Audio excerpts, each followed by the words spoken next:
श्याम राधे श्याम राधे श्याम राधे श्याम। सीताराम सीताराम सीताराम सीताराम सीताराम सीताराम सीताराम। बोलिए गौरी गोपाल भगवान की जय। स्वागत है आपका आज की मंगलमयी प्रश्नोत्तरी में। जिनका प्रश्न हो आप लोग अपने हाथ उठा सकते हैं। जिनका आध्यात्मिक धर्म से जुड़ा हुआ प्रश्न हो सब लोग बैठ जाओ, खड़े हो जाइए आप। ठीक है ठीक है। काय भैया विठल है लाला। जय श्रीमान नारायण गुरु जी।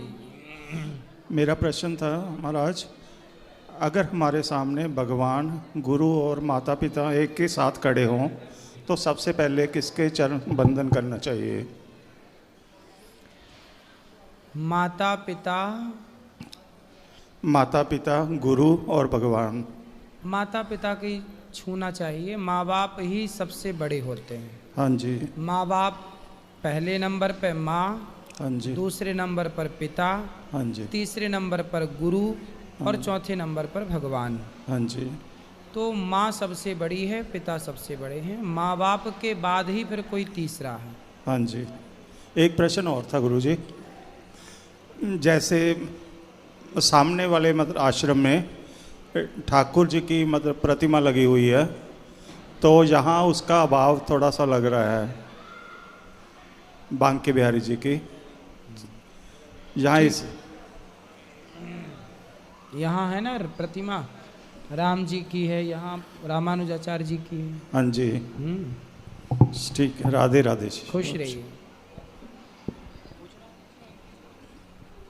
और किसी का प्रश्न है?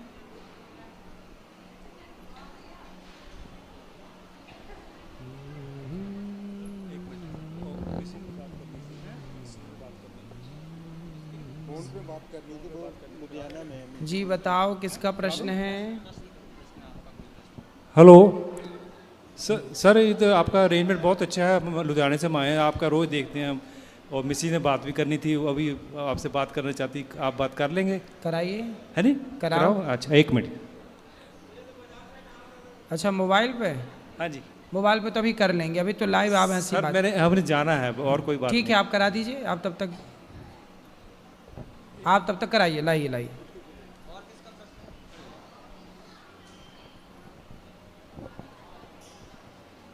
राधे राधे गुरु जी। जी गुरु मंत्र लेना था गुरु जी। कल सुबह 8 बजे। कल सुबह 8 बजे। जी मैया राधे राधे, कैसी हैं? सब आनंद? और बताइए कब आएंगे आप वृंदावन मैया?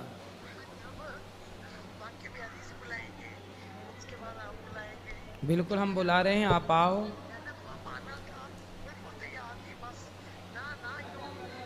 आइए, स्वागत है, आपका इंतज़ार है। बिहारी जी आपको बुला रहे हैं इस बहाने। बिल्कुल पतिदेव आपके सामने ही हैं।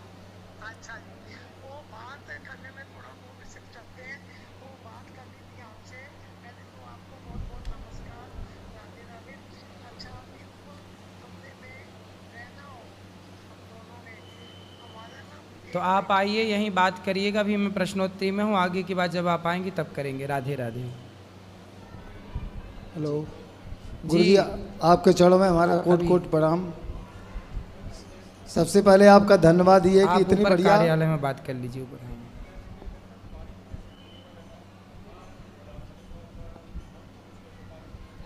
अच्छा मैं करवा देता हूँ उसकी व्यवस्था, अभी करवाता हूँ आज। हेलो गुरु जी, सबसे पहले आपके चरणों में कोट कोट प्रणाम और आपका धन्यवाद कि इतनी बढ़िया है आप सेवा करते हैं माताओं की। गौरी गोपाल क्या नाम अन्य क्षेत्र की सारी, इसके लिए बहुत बहुत आपका धन्यवाद। और प्रश्न ये है कि जब राम ने रावण को मारा तब क्रोध, अहंकार और काम, क्रोध, लोभ और मोह क्यों नहीं मारा? जब राम ने रावण को मारा तो काम, क्रोध, अहंकार और लोभ इनको क्यों नहीं मारा? और जब भगवान श्री कृष्ण ने दुर्योधन को मारा तब भी काम, क्रोध, मोह और लोभ को नहीं, ऐसा क्यों? को नहीं मारा? हाँ, देखो रावण क्या है? रावण स्वयं चलता फिरता अभिमान का प्रतीक है जी रावण को राम जी ने नहीं मारा जी। रावण के घमंड को राम जी ने मार दिया। रावण के काम को, कामी तो था ही रावण, दूसरे की पत्नी चुराने वाला कामी तो है जी जी जी। तो रावण जब मरा जी तो रावण के मरते ही काम, क्रोध, लोभ, मोह सब मर गए। जी। नहीं तो आज ठीक सर है। कलयुग में तो इतना हाई है, अगर मर जाता तो आज नहीं होता ना। नहीं तो आपको भी अपने भीतर के वासनाओं को मारना पड़ेगा ना। जी, जी, सबके भीतर ये बुराइयां हैं। और सुनो, ये जी। काम, क्रोध बुरा नहीं होता। जी जी जी जी। रावण यदि अपनी पत्नी के साथ रहता तो कोई बुरा नहीं था। नहीं नहीं सर, नहीं। दूसरे की पत्नी की तरफ ताक झांक किया तब नाश हो गया। नहीं नहीं सर। आप भी अपनी पत्नी के साथ रहो जी तो कोई बुराई नहीं है। पत्नी के साथ रहोगे, बच्चा उत्पन्न करोगे तो काम की जरूरत पड़ेगी। तो जहाँ अपनी पत्नी और अपने पति तक काम सीमित हो वो काम सही है। जी जी। पर जब पराई स्त्री, पराई पुरुष की ऊपर जब काम दृष्टि जाती है तब वो खराब होती है। क्रोध, जी क्रोध बच्चों को सही रास्ते पर लाने के लिए गुस्सा किया जाए तो सही है, बेवजह क्रोध किया जाए तो गलत है। जी। हर चीज़ ईश्वर ने जो बनाई है ना, हर चीज़ गलत नहीं है। काम, क्रोध, लोभ, मोह ये गलत नहीं है। लोभ किसका हो कि मैंने 1 माला जपा है तो मैं 10 माला जपूं, इसने इतना पुण्य किया है मैं ज़्यादा पुण्य करूं। लोभ अच्छी चीज़ों का हो। जी जी। आजकल लोभ गलत चीज़ों का होता है। इसलिए जो ईश्वर ने बनाया है गलत कुछ भी नहीं है, उनको ख़त्म करना नहीं पड़ता। भगवान के आश्रित रहेंगे तो कंट्रोल में रहेंगी चीज़ें। और अपनी पत्नी पति के साथ जिंदगी गुजारो, ठीक है। तो काम सही है कि गलत है? नहीं, काम सही है कि गलत है? नहीं सही है सर। तो अभी तो कह रहे थे गलत है। और सर दूसरा प्रश्न ये है जी। कि जैसे मैंने सुना है कि मतलब सबसे बड़ा बेटा, या जैसे 2 बच्चे हैं या 4 बच्चे हैं या 5 हैं, मतलब सबसे बड़ा बेटा और सबसे छोटा बेटा ही क्यों माता पिता को अग्नि देता है, बीच का क्यों नहीं? बड़ा छोटा ना हो तो बीच का भी देता है। क्योंकि ऐसा लोग कहते परंपरा हैं। यही है कि बड़ा पुत्र ही देता है। यदि बड़ा किसी कारण बस ना हो तो बड़े से सेकंड बड़ा, दूसरा वाला, फिर क्योंकि तीसरे- सर जैसे भगवान राम थे और नहीं थे, लक्ष्मण भी नहीं थे, लेकिन शत्रुघ्न जी मौजूद थे, भरत जी, लेकिन भरत ने दिया, शत्रुघ्न जी ने नहीं दिया। ये मतलब वहाँ पे एक कारण था। जी वहाँ पे कारण ये था कि दशरथ जी के बड़े बेटे जो राम हैं, जी राम जी ने अपने पुत्र का दान कर दिया था। किसको? जटायु को। जी सर। जटायु जी को अपने बड़े पुत्र का दान कर दिया था। इसकी एक लंबी चौड़ी कथा है, जी, जी, पर अभी कथा नहीं, शॉर्ट में समझा देंगे। जी। तो जटायु जी अपने पुत्र, इसलिए राम ने जटायु जी का अंतिम संस्कार किया था, अच्छा ये है ना, पिता की तरह। तो राम को जब दान कर दिए तो अब दशरथ जी के बड़े पुत्र कौन बचे? राम का दान कर दिया तो बड़े पुत्र बचे भरत। हाँ, तो भरत जी ने संस्कार किया तो वो सही था। तो सर्वस दान दीन सब काहू, जी। जेहि पावा राखा नहीं ताहू। इसकी कथा है कि जटायु जी ने दशरथ जी से कहा कि हम, एक बार जटायु जी ने रक्षा की दशरथ जी के प्राणों की। तो दशरथ जी ने कहा जटायु कुछ मांग लो। जटायु और दशरथ जी मित्र थे। तो जटायु जी ने कहा कि हमारे कोई संतान नहीं है तो आपका बड़ा बेटा हो तो हमें दे देना। दशरथ जी ने कहा ठीक है। जब राम जन्म लिए, प्रकट भय, तो जटायु जी लेकर गए तो नारद जी ने रोका कि कहाँ रखोगे जंगल में, तो वापस कर दिया। बाद में बोले जरूरत पड़ेगी तो ले लेंगे। इसलिए पिता का संस्कार, जटायु का संस्कार तो राम ने किया, जी पर दशरथ जी का नहीं किया, क्योंकि दशरथ जी दान कर चुके थे। जी। तो बड़े पुत्र अब बच्चे भरत, इसलिए भरत जी ने किया। अब हमारी पत्नी जी हैं, क्रोध बहुत करती हैं। आप पर हाँ तो आपको डांटती हैं? हाँ। कैसे डांटती हैं? हेलो, हाँ मैया।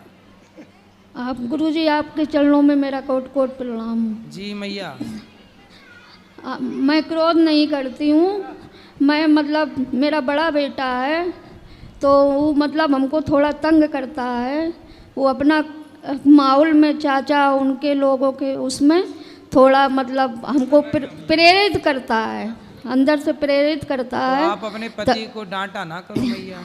हाँ, तो मैं उससे परेशान हो जाती हूँ, तो पापा का सपोर्ट लेके और वो हम मतलब ये तीनों लोग हमको मतलब थोड़ा परेशान कर देते, तभी हमको इतना क्रोध आता है। तो बेटे का गुस्सा पति में उड़ेल देती हो आप? नहीं, मैं उड़ेलती किसी को नहीं। ये लोग ऐसे काम करते हैं जो हमको मतलब गलत मेरी निगाह में आता है, इसीलिए मैं परेशान हो जाती हूँ, अपने में परेशान हो जाती हूँ। अब मैया ये उम्र परेशान होने की नहीं है, भजन करने की है। हाँ, तो अब वही दोनों पति पत्नी भजन किया करो भगवान का। इनको गुरुजी बात यह है कि जैसे अब कुछ चीज़ें ऐसी हैं जो बड़ा बेटा को जैसे अगर ये देखेंगी तो अंदर से इनको तब उम्र तो है ही है, तो अंदर से इनको इतना कमजोरी हो जाती है, तो इनका इतना गुस्सा हो जाता है। तो बेटे को देख के गुस्सा काहे करती है अब इनको अंदर से उनको लगने लगता है कि मतलब कुछ मतलब ऐसी चीज़। तो बेटा सेवा अच्छा है बेटा आपका? अच्छा है बेटा? अब बेटा तो ठीक है, तो लेकिन अब बेटे को कुछ देख के परिवार को कुछ बताएं, आपको परिवार को लेके कुछ अब चीजें ऐसी तो होती हैं। बेटे को देख के गुस्सा क्यों आती है, प्यार क्यों नहीं आता? नहीं, वो इसलिए वो है कि जो उनके चाचा है ना, तो कुछ जब बेटी की हमने शादी की थी, जब बेटी की शादी की आज 11 साल हो गए हैं, और तब से इतना सा परेशान है कि मैं बता नहीं सकता। मतलब बिजनेस में भी सारी चीज़ों में बहुत परेशानी है, और 11 साल हो गई हमको। तो बेटे को समझाओ, सही करो और खुश रहो। हाँ उसको, हाँ बेटी तो इसलिए अब प्रसन्न रहो, अब ना परेशान हो। राधे राधे गुरुजी जी, मुझे कृष्ण भगवान का सॉन्ग सुनाना है। सुनाओ। सुनो कृष्ण कथा ये चित्र लगा कर ध्यान से, हर कथा जुड़ी है कृष्ण चंद्र भगवान से। जो ये कथा ये कहे सुनेगा उसका बेड़ा पार लगाएगा। पांचों पांडव धर्म बनाए पर इसलिए उनके संग नारायण रचा ध्रुव पुत्री का स्वयंवर। अपमानित होवा करण दुर्योधन, दुर्जन मन मानी करे ज्ञानी बैठे ज्ञान। पति जब समय तो लाज बचाए कौन, सारे तीर्थ में दुशासन आ रहा। द्रौपदी ने कृष्ण भगवान को पुकारा, देवी के सुंदर को सकार दिया भगवान। अरे बहुत बढ़िया सुनाया आपने। लो गुरुजी राधे राधे जी। गुरुजी मैं बोल रहा था, मुझे हर मंदिर में जाके सुकून नहीं मिलता। जैसे मैं भोले बाबा के मंदिर जाता हूँ, वहाँ अलग सुकून मिलता है, हर मंदिर में जाके सुकून नहीं मिलता।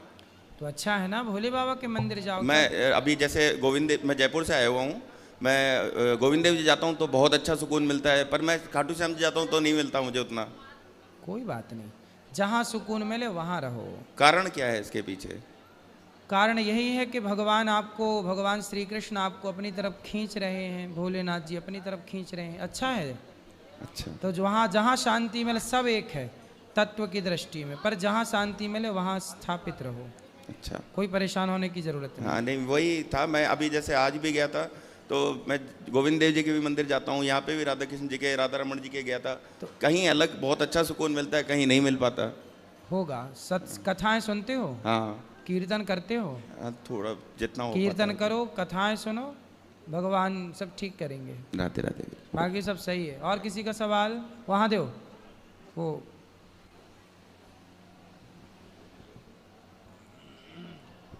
गुरुजी आपके चरणों में कोटि कोटि प्रणाम। जी। गुरुजी ये मेरी सासू माँ है, ये आपकी कथा दिन रात सुनती हैं टीवी पर, और आज हम इन्हें आपके दर्शन करवाने के लिए लेकर आए।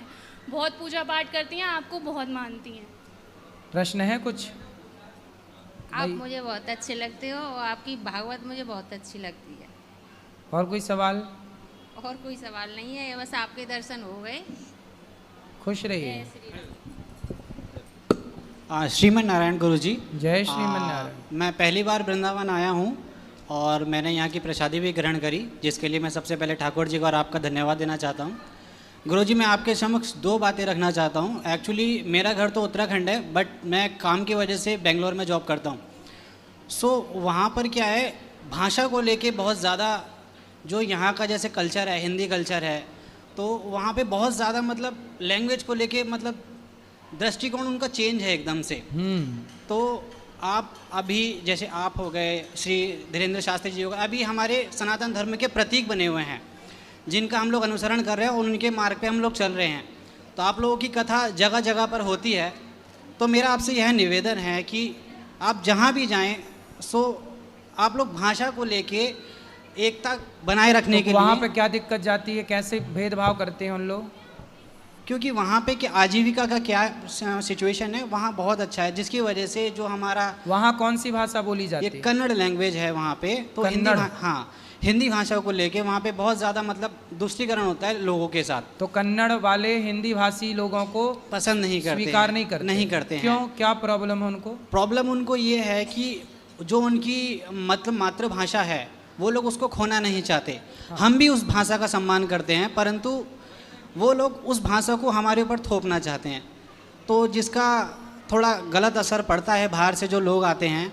और एक चीज़ मैंने वहाँ पे और नोटिस करी है कि जहाँ पे मैं रहता हूँ तो वहाँ पे कुछ कुछ एरिया ऐसा है कि वहाँ पर जहाँ पे मंदिर है, हमारे जितने भी देवी स्थान हैं, जितने भी तीर्थ हैं, तो हम लोग जब यहाँ पे रहते थे तो हमारे मन में था कि हम लोग साउथ में जाएं, क्योंकि वहाँ की जो मंदिर शैली है, नागर शैली है, वहाँ पे बहुत अद्भुत है। तो वहाँ पे उसका जो मंदिर एरिया है वहाँ पे गौ मांस की मंडियाँ लगती हैं गुरुजी। वहाँ पे गौ मांस वहाँ पे लटकी जाती हैं, मतलब कह नहीं सकते, अपनी आंखों से मैंने देखा है। रोना इतना आता है कि हमारी माँ है वो, उनके साथ ऐसी हालत हो रही है, और जो उनके जहाँ पे ये उनकी हालत हो रही है उस एरिया में कम से कम आधी संख्या हिंदुओं की है। मंदिर के ही डिस्टेंस में वो गौ मांस बिक रहा है, तो वो मेरे को बहुत ज़्यादा दिक्कत हो रहा है। क्योंकि अभी क्या है ना, मैं सहन नहीं कर पा रहा, क्योंकि मैं गाय बहुत ज़्यादा मानता हूँ, अपनी माँ को, गाय को, उनके साथ ऐसा हो रहा है। तो मेरा वहाँ में प्रश्न ये है कि मैं वहाँ रह सकता हूँ या नहीं, क्योंकि मैं अभी वहाँ पे जा रहा हूँ तो अपना व्यापार स्टार्ट करना चाह रहा हूँ मैं। तो जो आप लोगों का हिंदी भाषी लोगों का विरोध करते हैं वो भी हिंदी, मतलब वो भी सनातनी ही है? जी, सनातनी ही हैं वो लोग। मेरा कहने का मतलब बस यही है। तो वो हिंदी समझते हैं? सब उनको आता है, बट वो अपनी लैंग्वेज वो चाहते हैं कि हमारी लैंग्वेज वो सीखें। हम भी चाहते हैं सीखें, पर काम की वजह से हम लोग नहीं सीख पाते। अभी हमारा जो राष्ट्र है वो हिंदू धर्म मतलब राष्ट्र की ओर अग्रसर हो रहा है, तो ऐसा करने से भाषा को लेकर अभी आप मराठी में मतलब महाराष्ट्र साइड में जाएंगे तो वहाँ पे भी थोड़ा बहुत अभी लैंग्वेज को लेके हो रहा है, भाषा को लेके। तो भाषा के तौर पे जब इंसान हमारा हिंदू समाज बट रहा है तो एक कैसे हो पाएगा, वो नहीं हो सकता ना। तो इस चीज़ का आप थोड़ा सा हर जगह पे जब आप जाते हैं, क्योंकि आप चिन्ह हैं अभी हमारे सनातन धर्म के, तो आप थोड़ा उनको सजग करिए, समाज को, जनता को, तो वो ज़्यादा बेटर रहेगा हमारे समाज के लिए। सही है, ये बात देखो हर व्यक्ति को समझनी चाहिए कि हमारा देश, हमारा सनातन देखो जातियों के नाम पर बटा, जातियों के नाम से बचा, तो अब भाषा के नाम से बट रहा है। और यही सनातन का सबसे बड़ा शत्रु है, बंटवारा। फूट डालो, शासन करो, यही नारा अंग्रेज़ों ने दिया और इसी का लाभ उठाया, हम लोगों को गुलाम बनाए रखा। इसलिए हर सनातनी को इस बात को समझना चाहिए कि सनातनी चाहे पूरब का हो या पश्चिम का, उत्तर का हो या दक्षिण का, जो गंगा को माता कहे, जो राम कृष्ण की पूजा करे, जो गाय को माता माने, वो सनातनी ही है, चाहे अमेरिका रहे, लंदन रहे, भारत के कोने कोने में रहे। जी गुरुजी, मेरा दूसरी बात एक चीज़ और मैं रखना चाह रहा हूँ। इन बातों को सब सनातनियों को समझ लेना चाहिए कि यदि हम आपस में लड़ बैठेंगे तो देश को कौन संभालेगा। यदि पूछिएगा उन कन्नड़ भाषा बोलने वाले लोगों से, पूछिए उन मराठी भाषा बोलने वाले लोगों से कि यदि ये देश मुसलमानों के हाथ में आ गया तो क्या मुसलमान ये देखेगा कि ये हिंदी भाषी है या कन्नड़ भाषी है या ये फलानी भाषा का बोलने वाला है? जी, ये तो केवल हिंदू हो तो वो तो गर्दन काटने पर तैयार हैं, गर्दन काटने के लिए। हम लोग भाषा के नाम पे बट रहे हैं, वो तनिक देर ना लगाएंगे और तुम्हारी गर्दन उड़ा देंगे। हम लोग बांग्लादेश में बंगाली बोल तो रहे थे वो हिंदू, उनके देश में रह कर के, वो अपना ही देश है, भारत का टुकड़ा है बांग्लादेश, लेकिन वहाँ हिंदुओं को काट काट के लटकाया गया, बहन बेटियों के साथ बलात्कार हुआ। तो आज यदि ये स्थिति उत्पन्न हो जाए भारत में, जो बांग्लादेश में हुई, जो कश्मीर से पंडित खदेड़े गए, यदि वो कन्नड़ में वहाँ पर जहाँ आप रहते वहाँ पर या महाराष्ट्र के किसी क्षेत्र में यदि उत्पन्न हो जाए ये स्थिति, मुसलमानों का बाहुल्य हो जाए, तो क्या वो भाषा देख कर के छोड़ेंगे कि भाई आप ये भाषा बोलते हैं तो हम आपको छोड़ देंगे, ये भाषा बोलते हैं तो मार देंगे। वो तो सनातन के नाम से घृणा करते हैं। भाषा के नाम से हमें मिलजुल के रहना चाहिए। भाषा अपनी अपनी जगह सब सही है, कोई भी भाषा गलत नहीं है। जी गुरुजी, एक दूसरा प्रश्न मेरा ये था कि मतलब जो मेरे सामने जो कभी कभी मैं वहाँ से रास्ते से निकलता हूँ तो जो दृश्य आता है गौ मांस को लेके, गौ माता के जो मतलब अंग जो छिद्दन हो चुका है, तो मन अंदर से बहुत ज़्यादा पीड़ा में रहता है। तो मैं क्या वहाँ पे रहकर अपना कार्य कर सकता हूँ या नहीं? अपना काम करो, अपना काम करना ही है, पैसे कमाओ और वहाँ के लोगों को समझाओ। वहाँ के लोगों को ये बात समझाओ कि भाई आप यदि हिंदुओं से ही विरोध करोगे तो फिर आप साथ किसका दोगे? जी। यदि आप टूट जाओगे भाषा के नाम पर तो जहाँ बंटवारा हो जाता है वहाँ की ताकत कम हो जाती है, और उस ताकत कम होने का फ़ायदा अंग्रेज़ों ने भी उठाया, मुग़लों ने भी उठाया। इसलिए हमें अलग नहीं, विभाजित नहीं होना। जहाँ सुमति तहाँ संपत्ति नाना। सुमति मतलब एकता, संगठित रहना है। गुरुजी, मेरा एक आखिरी बात कहना चाह रहा हूँ, अगर कोई त्रुटि हो तो मुझे क्षमा कीजिएगा। एक्चुअली मेरा परिवार, मेरी मम्मी और मेरी दादी लोग हैं, काफ़ी पुराने से आपका जो कथा है वो देख रहे हैं, ठीक है।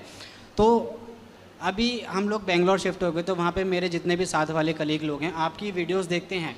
हम लोग भले ही टीवी पे उच्चारण ना दे, मतलब देख ना पाएँ उनका प्रसारण, बट आपका फ़ोन पे आता रहता है।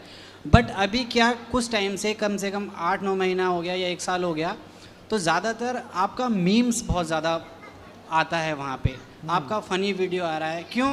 क्योंकि आजकल का कुछ युवा है, जैसे यहाँ पे हमारी माताएं बहनें आई हैं, सबका अपना अपना प्रश्न है धार्मिक लेके, ठीक है, लेकिन कुछ आपको फ़नी वे में ले जाकर अपने मनोरंजन के लिए, वायरल होने के लिए वो लोग आपको अपना माध्यम बना चुके हैं और अपना यहाँ से थोड़ा बहुत वीडियो बनाते हैं अलग दिखाने के लिए, और वहाँ पे जाके उनका यूट्यूब चैनल खुल जाता है, फिर वहाँ पे जाके उनका अलग ही प्रोग्राम चल रहा है। तो इससे मेरे को लगता है कि हमारी जो व्यासपीठ है उसका अपमान हो रहा है। तो आप से मेरा यही गुजारिश रहेगी कि जो भी प्रश्नोत्तरी होती है यहाँ पे, जितना भी युवा आता है, प्रश्नों को देख के उनका उत्तर दिया जाए, क्योंकि पीड़ा होती है कि व्यासपीठ का अपमान वहाँ से वो लोग कर रहे हैं। बेटा एक ठीक कह रहे हो आप, हमारा तो काम है उत्तर देना। देखो हम तो आपको आपके प्रश्न का उत्तर दे रहे हैं, अब इसी में कोई बना ले अपने तरीके से हमारी और आपकी बातों को काट पीट करके, जी तो वो बना सकता है। वही चीज़ गुरुजी, तो आपको उसमें कोई दोष नहीं है, बना रहे हैं वो समझ ऐसा है ना कि आज लोग युवा इसी बहाने जुड़ करके हंसते हंसते सीख भी रहा है, कुछ बातें हंसते हंसाते सिखा भी रही हैं।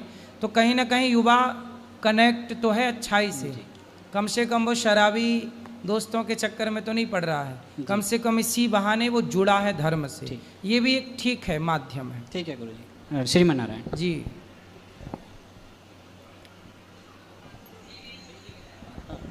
गुरुजी राधे राधे। मैया। गुरुजी एक प्रश्न मेरा ये है कि मेरा छोटा भाई मेरे पैसे कुछ लिए हैं, वो मुझे पैसे देते हैं, तो मैं धर्म में लगाती हूँ, तो गलत है कि सही है? धर्म में तो लगाना सही है। सही है? हाँ लगा सकते। वो कहाँ लगाने का विचार है आपका? मतलब यहाँ भी देते, जहाँ भी ले जाते तो दान पुण्य, मतलब हाँ दान पुण्य करना ही चाहिए मैया। कर ठीक है, बिल्कुल दान पुण्य ही करना चाहिए ज़्यादा। हाँ पुण्य करो, किसी भूखे को भोजन कराओ, यही सही है। हाँ महाराज दान नहीं करते हैं। दूसरा प्रश्न ये है कि जैसे बाजार से कोई नाश्ता पानी आता है मेरे लिए, तो मैं अपने भगवान को प्रसाद लगा सकती हूँ? तो क्या नाश्ते में आता है? समोसा है, डोसा है, कचवी है, कोई भी आइटम है। आप अभी भी समोसा डोसा खाती हो? पिज्जा बर्गर भी खाती हो? पिज्जा भी खाती हो?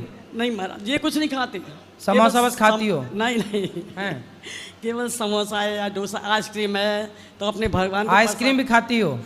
अरे मैया तो अपने भगवान को खिला, हमारा मन नहीं बोलता कि हम खाएं, भगवान बैठे रहे। नहीं भगवान को भोग लगाना चाहिए, सही है, लगा सकते हैं। हाँ, बस तो कितनी आइसक्रीम खा जाती हो रोज? महाराज मतलब बच्चों के लिए आती होगी, तुम छुड़ा के खा जाती होगी? नहीं महाराज, मेरा बेटा बहू अलग से लाता है मेरे लिए अच्छे। अच्छा है। हाँ नहीं बढ़िया, बच्चों के लिए लगाती है। मेरे बच्चे हैं आपके क्या? दादी के लिए बढ़िया। हाँ महाराज बेटा बहू बहुत बढ़िया है, भगवान। तो कितनी आइसक्रीम खा जाती हो रोज? महाराज ये कहीं तो बहुत है। और समोसा कितने खा जाती हो? महाराज रोजाना थोड़ी यार कभी आ रहा है तो कभी पूछ कभी। रहे हैं हम तो। हाँ, सही कोई खाओ। कोई कहता है कि बाजार की चीज का प्रसाद नहीं लगाया कर, इसलिए नहीं पूछ लगा रहे हैं। लगा लगा ठीक है, सकते क्या ना? करें, नहीं लगाना चाहिए। देखो पता नहीं वो कैसे जैसे बना रहे महाराज- हैं, बिना महाराज- नहाए बना रहे हैं कि जूता चप्पल पहन के बना रहे हैं। महाराज हम कहीं से आए, मिठाई का डिब्बा आया, पैक आया, तो उसमें से भगवान को प्रसाद लगाने में क्या है? सही है, सब लोग मना करते कि नहीं वो नहीं लगाया करे। लगाना चाहिए। भोग लगा के खाना तो महीने वेदे तो भोजन करें ही। हाँ महाराज, तो भोग लगाना ही महाराज चाहिए। श्री राधे, एक प्रश्न हो रहा है हाँ, कि चाय में तुलसी पत्र डाल के पी सकते कि नहीं? चाय में तो अब चाय भी पीती हो? तुलसी का काढ़ा बना के पी लिया करो। माना खाना ही खाते हैं, खाना के ही प्रसाद लगाते हैं। शाम को महाराज क्या तो दूध चाय का में तुलसी पत्ता डाल के पी सकते, कोई दोष नहीं। सही है महाराज, शाम को तो खाली दूध का प्रसाद लगाते हैं, पेट खजूर, मतलब शाम को खाना को प्रसाद नहीं लगाते हैं, कि पहले दोपहर को लगाते हैं हाँ खाना सही का। है। तो चाय दिन में कितनी बार पीती हो? 2 बार, सुबह शाम बस। और दूध रात को? दूध रात को, हाँ भगवान को प्रसाद लगा के दूध रात को। अच्छा बढ़िया, ठीक है, बढ़िया खाती पीती हो मैया। क्या